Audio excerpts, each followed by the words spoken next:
Olá, meus queridos irmãos, uma boa noite a todos. Que a graça e a paz do nosso Senhor Jesus Cristo estejam sendo comunicadas a você por meio deste culto coletivo que nós estamos iniciando nesse momento pela bondade de Deus. Aqui nos reunimos para orar uns pelos outros, para celebrar o nome de Jesus que está acima de todo nome e para refletir na santa orientação da palavra de Deus. Deus me enviou aqui para declarar que Ele ama você, quer o melhor para a sua história nesta vida e além desta vida. E esse melhor está no novo e vivo caminho que é Jesus. Portanto, vamos chegando, todos são muito bem-vindos para juntos celebrarmos a Jesus aqui no canal da Primeira Igreja Batista em Vila do Sol.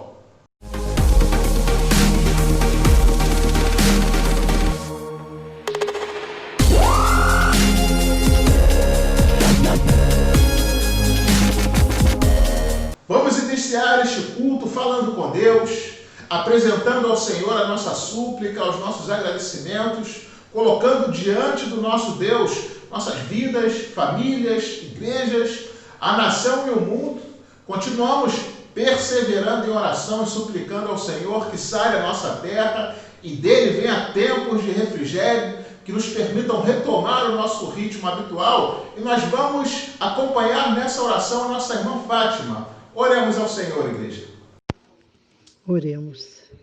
Senhor Deus e Pai, nós te agradecemos, Deus, por esse dia. Te agradecemos pelo nosso lar, pela nossa família. Nós te agradecemos, Senhor, pela Primeira Igreja Batista em Vila do Sol. Te agradecemos porque, mesmo longe, nós estamos unidos e pertos, de acordo com as circunstâncias, Senhor. O Senhor tem provido as nossas necessidades, o Senhor tem orientado o pastor, o Senhor tem nos orientado a fazer as coisas de acordo com a Tua vontade, Senhor. Muito obrigada, Deus. Agora, Pai, eu coloco nas mãos do Senhor o nosso município de Cabo Frio, essa pandemia, que o Senhor possa estar repreendendo esse vírus, tantas pessoas morrendo, Senhor. Tenha misericórdia com as famílias enlutadas, Deus. Pela nossa igreja, pelos nossos profissionais de saúde, Senhor, seja com cada um deles que estão numa área de risco, Senhor.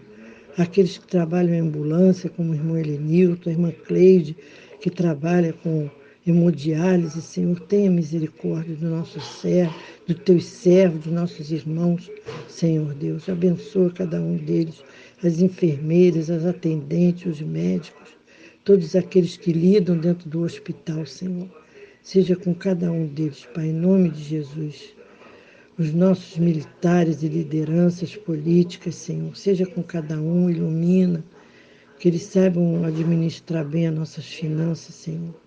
Os nossos comerciantes, Senhor, os trabalhadores, aqueles que estão desempregados, Senhor, que só possa abrir uma porta de emprego, Deus. Os comerciantes só possam dar a eles sabedoria para administrar os seus dinheiros, os seus bens. Senhor, quanto comerciante perdendo emprego, fechando loja. Senhor Deus, a Tua palavra clama a mim e responder-te-ei. Nós clamamos ao Senhor nessa hora.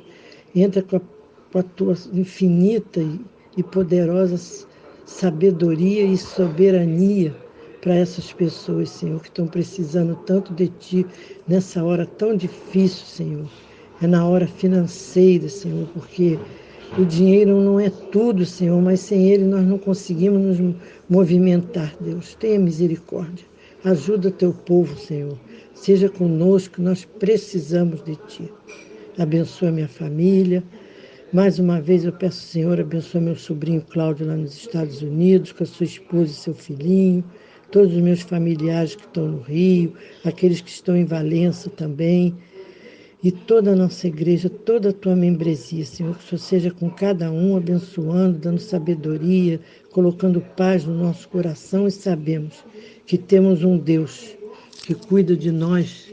Nós temos um Deus que é o nosso provedor, temos um Deus que é o Deus que nos ilumina, que nos capacita, que nos orienta, que nos conduz. Continua, Senhor, conosco a nos conduzir nessa caminhada. E em breve poderemos estar todos juntos cantando o hino da vitória, porque o Senhor é o vencedor de todas as coisas. O Senhor é soberano sobre a face da terra e sobre o céu. Por isso te agradecemos em nome de Jesus, hoje e sempre. Amém e amém, Senhor. Amém. Nós vamos seguir louvando a Deus com o hino de número 15 do cantor cristão. Exultação. Louvemos ao Senhor, igreja.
Louvado seja Deus. Nós vamos seguir lendo a Bíblia, lendo a palavra do Senhor, textos que se encontram no livro de Atos, capítulo 1, versículos de 8 a 11, e também lá em Mateus 24, versículos 30 e 31, onde vai nos dizer assim a palavra de Deus, irmãos. Mas recebereis poder ao descer sobre vós o Espírito Santo, e sereis minhas testemunhas, tanto em Jerusalém como em toda a Judéia e Samaria e até os confins da terra. Ditas estas palavras, foi Jesus elevado às alturas à vista deles, e uma nuvem o encobriu dos seus olhos. Estando eles com os olhos fitos no céu, enquanto Jesus subia, eis que 2 varões vestidos de branco se puseram ao lado deles e lhes disseram: Homens da Galileia, por que vocês estão olhando para as alturas? Esse Jesus que foi levado do meio de vós para o céu, virá do modo como vocês o viram subir. Então aparecerá no céu o sinal do Filho do Homem, e todos os povos da terra se lamentarão e verão o Filho do Homem vindo sobre as nuvens do céu, com poder e grande glória. E ele enviará os seus anjos com grande som de trombeta, os quais reunirão seus escolhidos dos 4 ventos, de uma a outra extremidade dos céus. E vamos seguir louvando a Deus com o hino de número 60 do cantor cristão, Coroai. Louvemos ao Senhor.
Louvado seja Deus, queridos. Nós vamos orar mais uma vez, nos preparando agora para o estudo da palavra de Deus.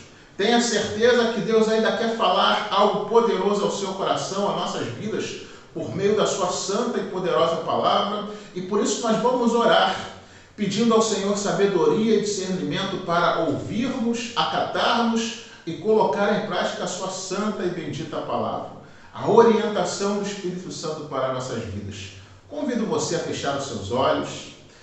Grandioso Deus, amado Pai, nós louvamos o Teu santo nome, ó Deus. Agradecemos a Ti pelo Teu amor, por Tua graça, por Tua misericórdia e pelo Teu santo poder com o qual o Senhor tem nos sustentado e nos conduzido todos os dias de nossas vidas.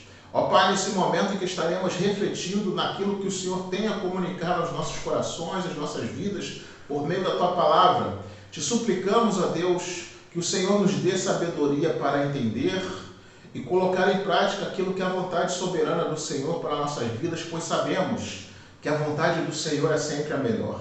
Por isso, ó Deus, que o Teu Santo Espírito tome a frente desse estudo, para que de fato ele seja proveitoso e edificante na medida que nós necessitamos. É por isso que oramos e desde já te agradecemos, ó Deus, em nome do Teu Filho amado Jesus Cristo. Amém. Queridos, nós seguimos na nossa série de estudo no livro de Apocalipse. Hoje nós estaremos lendo o texto que se encontra em Apocalipse 9, versículos de 13 ao 21, e estaremos refletindo hoje sobre os juízos da sexta trombeta. Apocalipse 9, de 13 a 21, vai nos dizer assim a palavra de Deus, irmãos. O sexto anjo tocou a trombeta e ouviu uma voz procedente dos quatro ângulos do altar de ouro que se encontra na presença de Deus, dizendo ao sexto anjo, o mesmo que tem a trombeta, solta os quatro anjos que se encontram atados junto ao grande rio Eufrates. Foram então soltos os quatro anjos que se achavam preparados para a hora, o dia, o mês e o ano para que matassem a terça parte dos homens. O número dos exércitos da cavalaria era de 20.000 vezes 10 milhares. Eu ouvi o seu número. Assim, nesta visão, contemplei que os cavalos e os seus cavaleiros tinham couraças cor de fogo, de jacinto e de enxofre. A cabeça dos cavalos era como cabeça de leão, e de sua boca saía fogo, fumaça e enxofre. Por meio destes três flagelos, a saber, pelo fogo, pela fumaça e pelo enxofre que saíam de sua boca, foi morta a terça parte dos homens, pois a força dos cavalos estava na sua boca e na sua cauda, porquanto a sua cauda se parecia com serpentes, e tinha cabeça, e com ela causava dano. Os outros homens, aqueles que não foram mortos por esses flagelos, não se arrependeram das obras das suas mãos, deixando de adorar os demônios e os ídolos de ouro, de prata, de cobre, de pedra e de pau, que nem podem ver, nem ouvir, nem andar, nem ainda se arrependeram dos seus assassínios, nem das suas feitiçarias, nem da sua prostituição, nem dos seus furtos. O juízo da sexta trombeta. Meus irmãos, recapitulando o que vimos até o momento, nós vimos até aqui que o livro de Apocalipse não é um livro fechado, misterioso, mas um livro aberto que revela a vitória retumbante de Cristo e da sua igreja. Vimos que este livro é dividido em 7 seções paralelas e que em cada um todo o período histórico da graça é revelada, mostrando-nos os fatos que ocorrem, que estão ocorrendo e que ainda ocorrerão da primeira à segunda vinda de Cristo. Vimos que os 7 candeeiros falam da igreja como noiva de Cristo sob seu olhar investigador, corretor e restaurador. Vimos que os 7 selos falam da perseguição do mundo à igreja e como Deus selou o seu povo e o conduziu vitoriosamente à glória, enquanto entregou os ímpios ao mais completo desamparo. Vimos ainda que as 7 trombetas falam do juízo de Deus ao mundo dos que se renderam, abraçaram e promoveram o mal em resposta às orações dos santos, e como essas trombetas são agentes do juízo de Deus que recaem sobre a terra, o mar, os rios, os astros e os homens. Vimos que na quinta trombeta, Satanás recebeu permissão para abrir o poço do abismo e de lá saíram demônios para atormentar os homens, não podendo estes, porém, atacar aqueles que tinham o selo de Deus. Agora, na sexta trombeta, vamos observar como o juízo de Deus avança para um desfecho final e como as coisas se agravam. A quinta trombeta descreve o sofrimento, a sexta trombeta descreve a morte. Lá em Oséias 4, versículo 14, diz que o povo que não tem entendimento corre para a sua perdição. É fato que grande parte da humanidade tem rejeitado a Deus no seu coração e vai amontoando os seus pecados, semeando a sua maldade, expandindo sua justiça e fechando os olhos para a consequência de sua corrupção, deixando-se multiplicar o sofrimento, a morte alheia, e a igreja em tudo isso ora. Pede a Deus providência e socorro para si e para o seu próximo. E uma hora Deus responde e executa o seu juízo sobre a maldade do homem, e é exatamente o que nos mostram as trombetas que estamos estudando. Portanto, em primeiro lugar, o juízo de Deus que desaba sobre os ímpios é resultado das orações dos remidos, da igreja. As grandes operações de Deus na terra vêm em resposta às orações do povo de Deus, irmãos. Foi assim no Êxodo, na saída do Egito. Tem sido assim ao longo da história. Sobretudo, o livro de Apocalipse revela essa conexão entre o altar e o trono. Se você é cristão e se pergunta que importância tem a sua oração, atente para essas passagens bíblicas.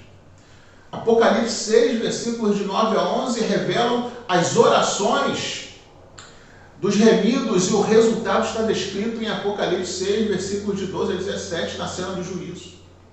Novamente, Apocalipse 8, versículos de 3 a 5, mostra as orações da igreja subindo do altar ao trono e descendo do trono em termos de juízo de Deus, conforme Apocalipse 8, versículos de 5 a 6.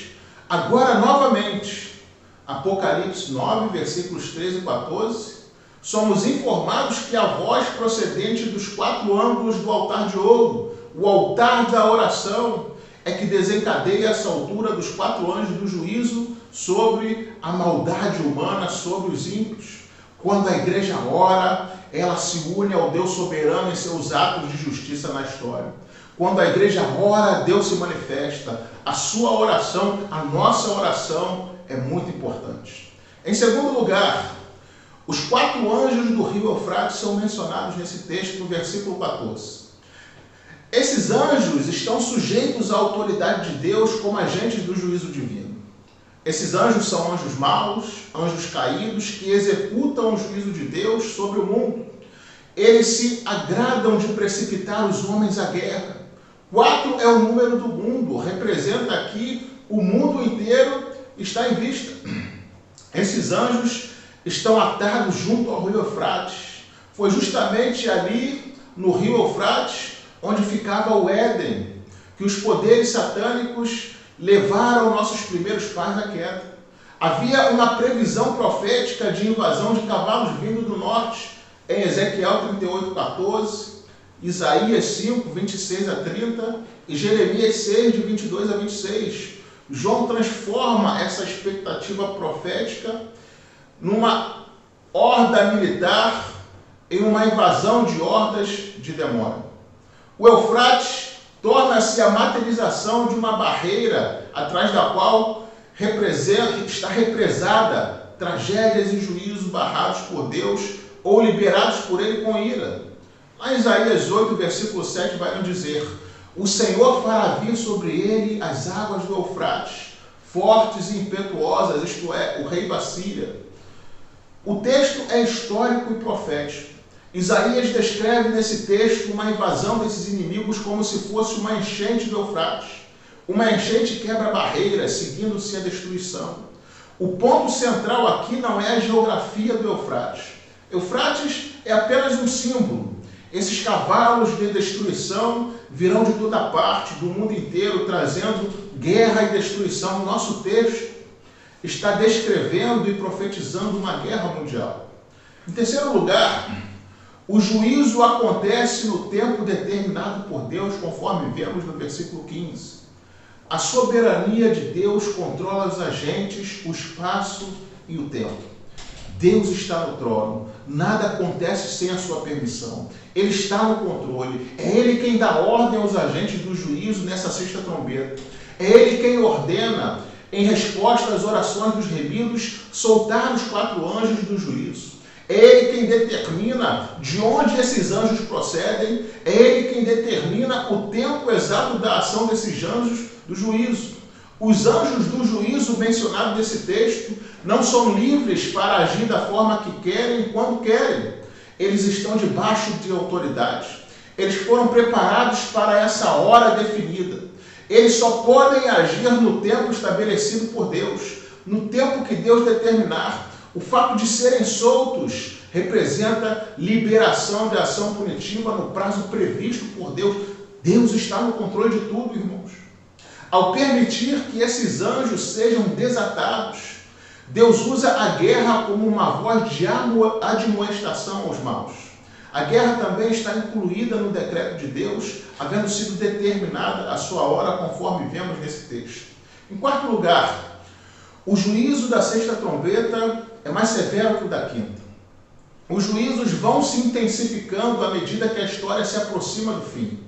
Os gafanhotos que saíram do poço do abismo tinham limites bem definidos sobre o que podiam e o que não podiam fazer. As forças do mal estão debaixo da autoridade absoluta de Deus. Quando Deus manda, até o diabo obedece. Eles não podem destruir a vegetação, nem matar os homens, nem tocar nos selados de Deus. Mas agora eles recebem poder e autoridade, permissão para matar a terça parte dos homens que estão na terra. Há uma semelhança entre os gafanhotos da quinta trombeta e os cavalos da sexta trombeta.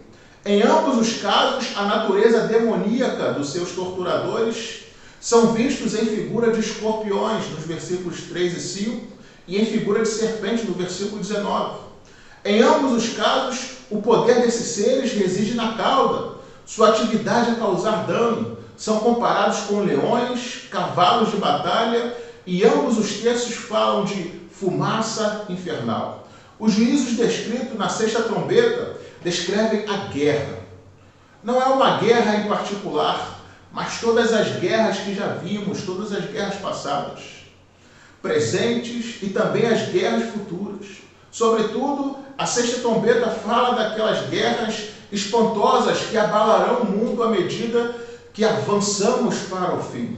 A guerra aqui não é apenas um castigo, mas também uma voz de admoestação de Deus aos ímpios. Os agentes do juízo são uma multidão incontável. Assim como vimos no versículo 16, João não vê o exército, ele ouve o seu número. 20.000 vezes 10 milhares, ou seja, um exército com 200 milhões de cavalos. Esse número é simbólico, representa uma multidão incontável. Essa cavalaria não apenas atormenta, mas também mata uma terça parte dos homens, torna os homens seres ferozes, malignos e violentos. Os agentes do juízo são forças sobrenaturais e máquinas de destruição. Eles são seres inatingíveis, têm couraça de fogo, não podem ser destruídas com armas convencionais. Eles são seres mistos, cavalos, leão, serpentes. Eles parecem leão, símbolo da força, ferocidade, poder destruidor.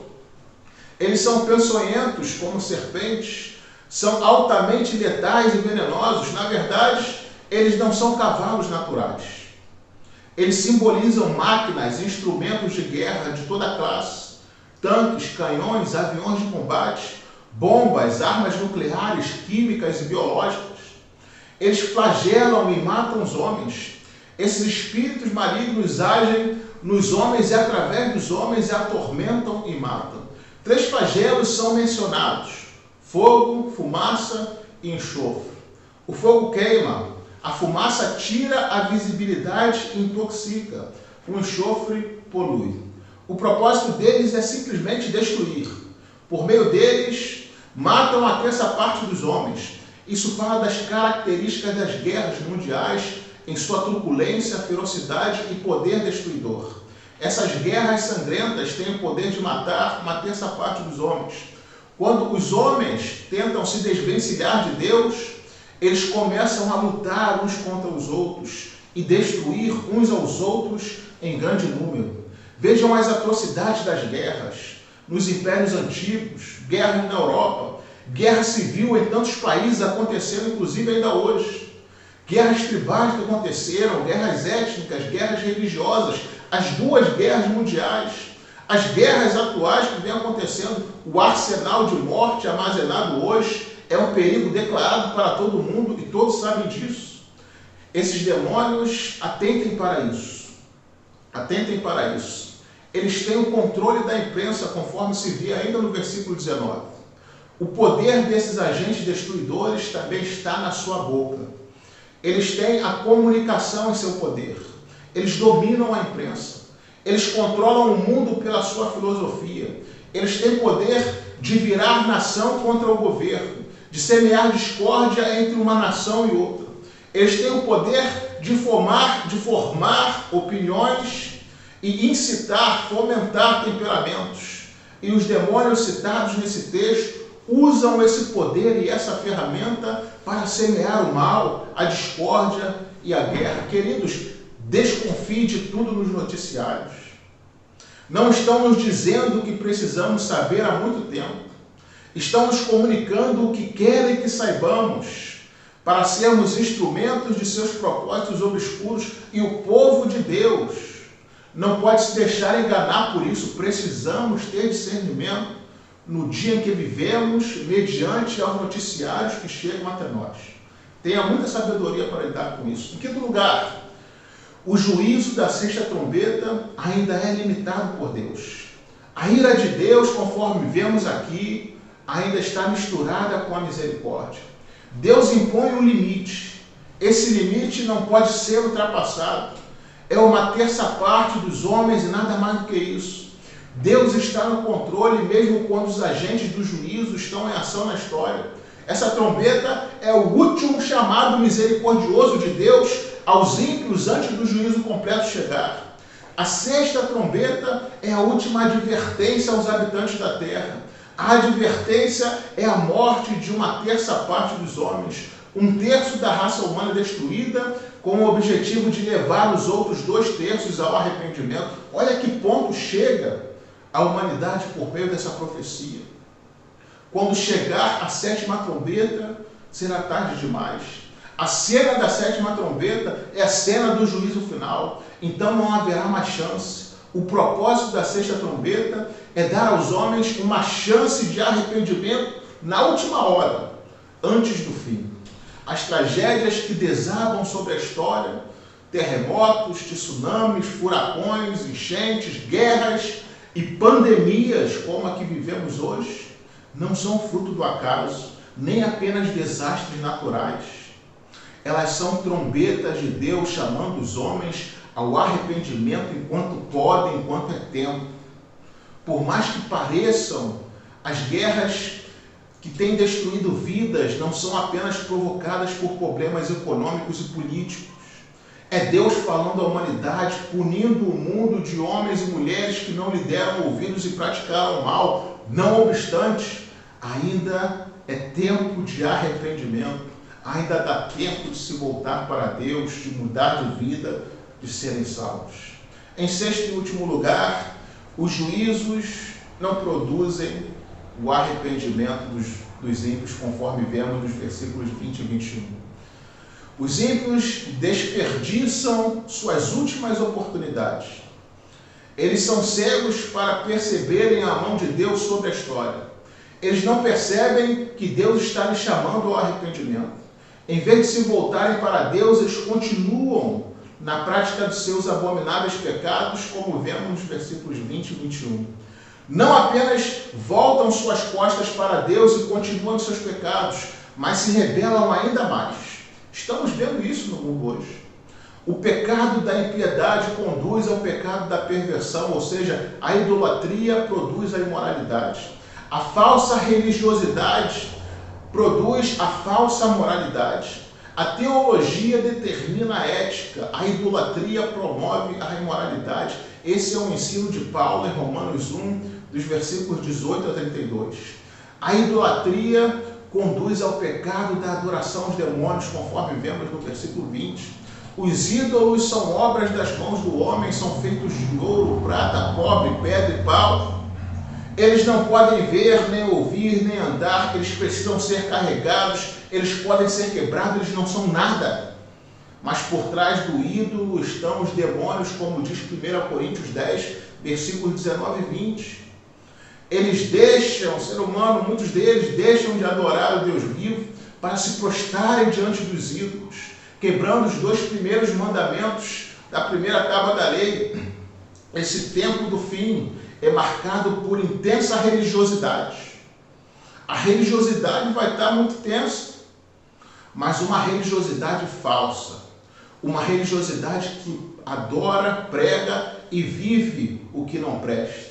Mais uma vez, esse texto nos mostra que o tempo da apostasia não será o abandono da igreja e da religião, mas será a elevação da religiosidade falsa e da pregação daquilo que não presta e que Deus abomina por meio do povo que se diz pertencer a Deus. O objetivo, sempre presente de Deus, no entanto, é chamar o homem ao arrependimento mesmo por meio do juízo. O que mais nos choca neste capítulo 9 de Apocalipse não é tanto o severo juízo de Deus sobre os ímpios, mas a persistência deles em continuarem pecando contra Deus enquanto Deus está julgando. Nós não queremos isso para ninguém, queridos. O que mais nós gostaríamos de ver é o ser humano se voltando para Deus em sincero arrependimento, para que vivam uma novidade de vida, para que experimentem qual é a boa, agradável e perfeita vontade de Deus, como nós estamos experimentando hoje. Mas, infelizmente, o diabo cega e conduz à destruição a muitos, e essa destruição está contida também no juízo dessa sexta trombeta. Ah, queridos, em lugar de voltarem-se para Deus, acontece a iniciativa cada vez mais precipitada de afastar-se dele, como vemos nesse texto. Essa é uma época em que a pregação de arrependimento se torna notoriamente difícil, notoriamente rara e notoriamente urgente. A igreja precisa avançar, precisa pregar e orar com mais fervor. Em face do avanço da imoralidade no mundo, a igreja precisa ser ainda mais santa e não tornar-se produto do meio. Precisamos fazer a diferença sendo cada vez mais luz do mundo e sal da terra. Que Deus nos abençoe e nos capacite a ser assim. E que com esta verdade que nos chama ao despertamento, Deus abençoe você, Deus abençoe sua vida, Deus abençoe sua semana. Amém.